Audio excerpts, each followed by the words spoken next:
War Thunder is becoming a repetitive airspace, at least in terms of the air realistic mode. And I just feel like even playing lower tier vehicles is a bit of an annoyance, even if you're doing really well.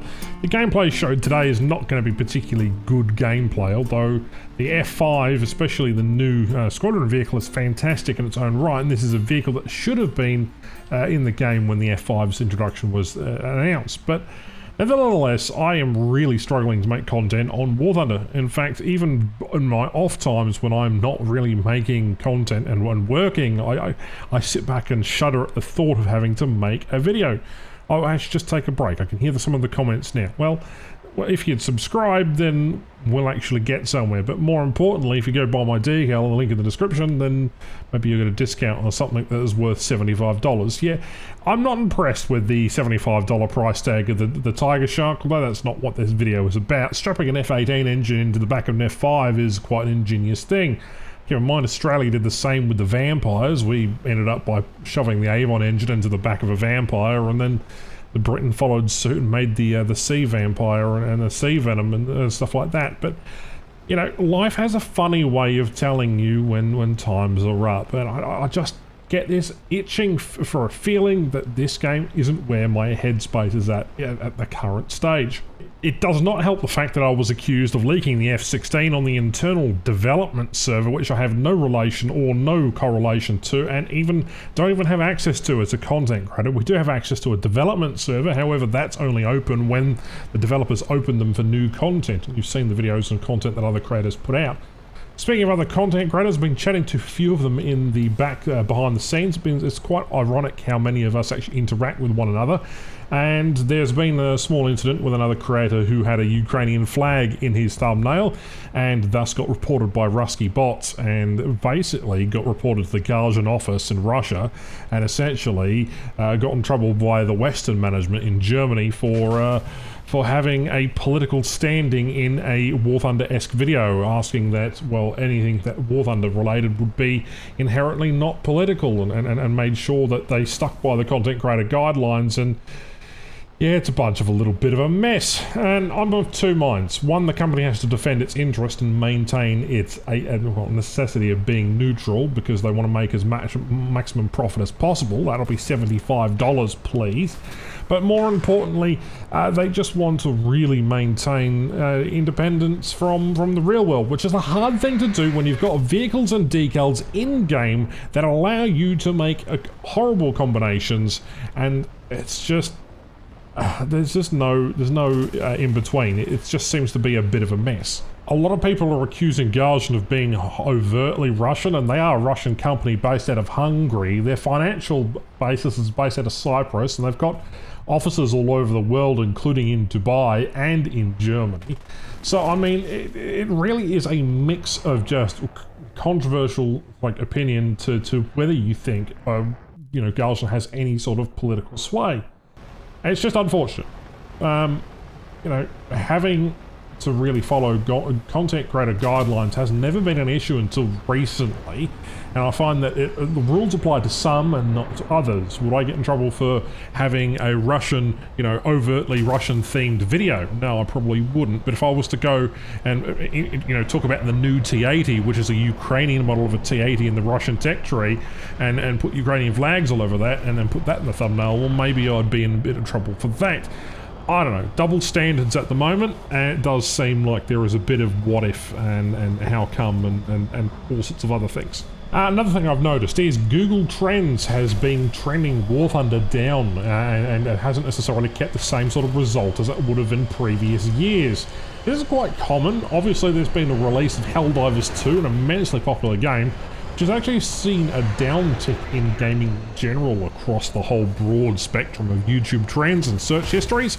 So there is also that to contend with. War Thunder category isn't exactly growing, but it's not exactly dying in terms of its longevity. It still remains a fairly popular topic, although not the most searched thing on YouTube either.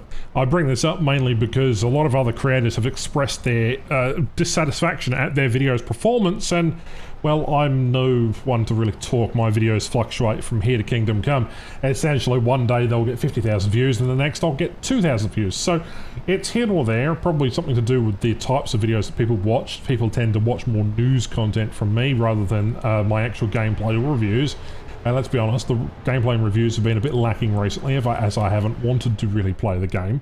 But again, the point stands is that while the player base has experienced an explosion, I don't think that anyone can really blame me for saying that the game does feel a little bit stale. Heck, the last few videos have been talking about 16 versus 16, how that's an absolute mess for air realistic battles. I'd rather 12v12 or 10v10. That'd be much more manageable, especially if you are trying to shoot some people down, and you just don't have to worry about it. Low tier jets and low tier props, nobody is really bothering to play.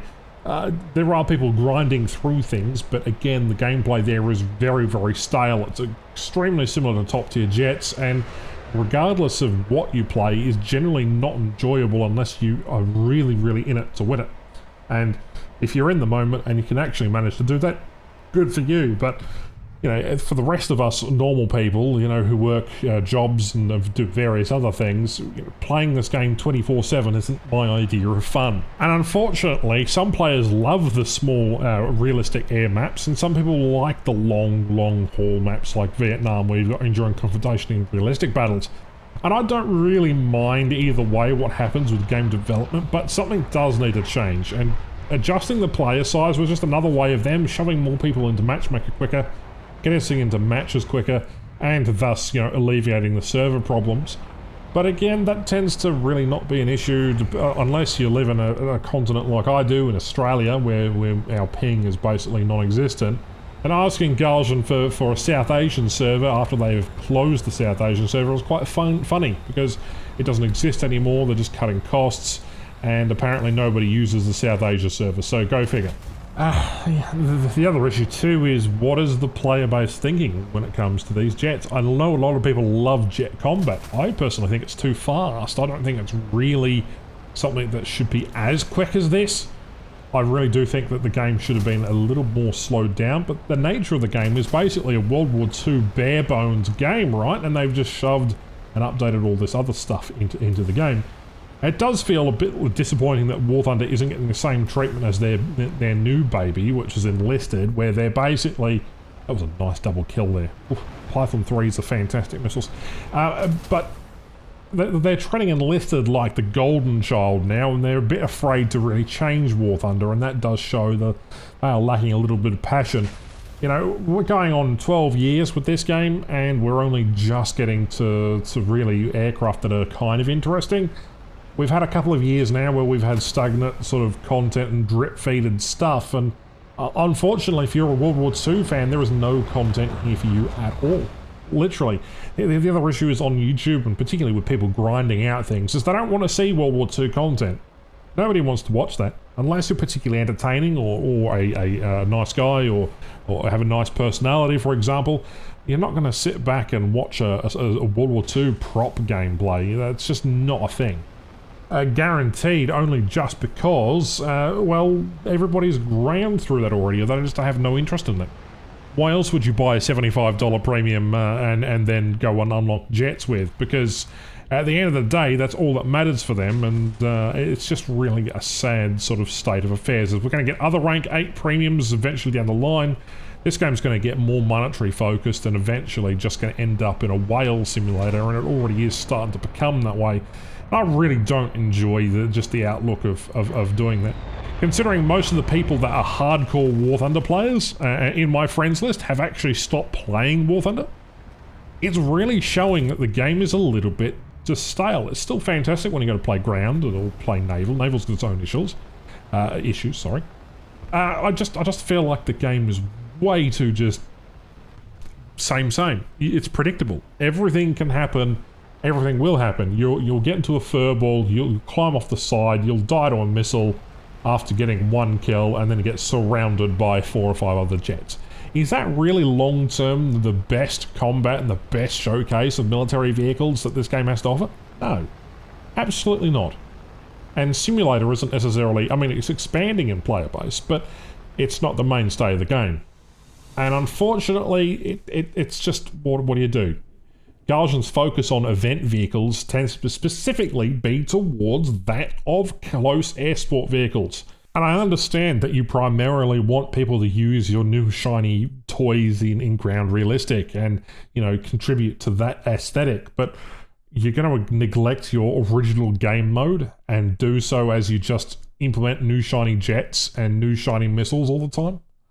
Also, tactical view doesn't really make sense unless you're looking at missile problems and trying to identify what could go wrong with a tactical view. Outside of tutorials on how to avoid missiles or how to do something, there's not really much use for that.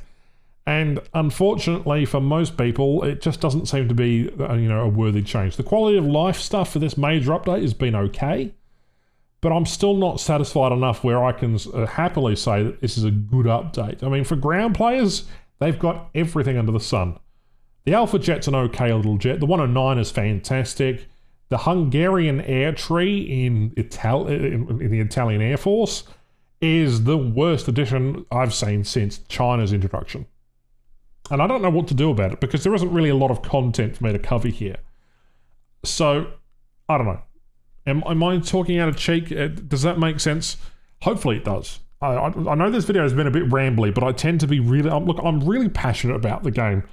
It's been something that I've played for the last almost 11 years, and it is sad to see the state that it was comparatively to what it was a few years ago, and it really just started with the introduction of the prototype Abrams back in the XM1, and when it was like, oh my goodness, a $50 premium. Well, now we're up to $75, and probably eventually we'll have $100 premiums for single vehicles at some point.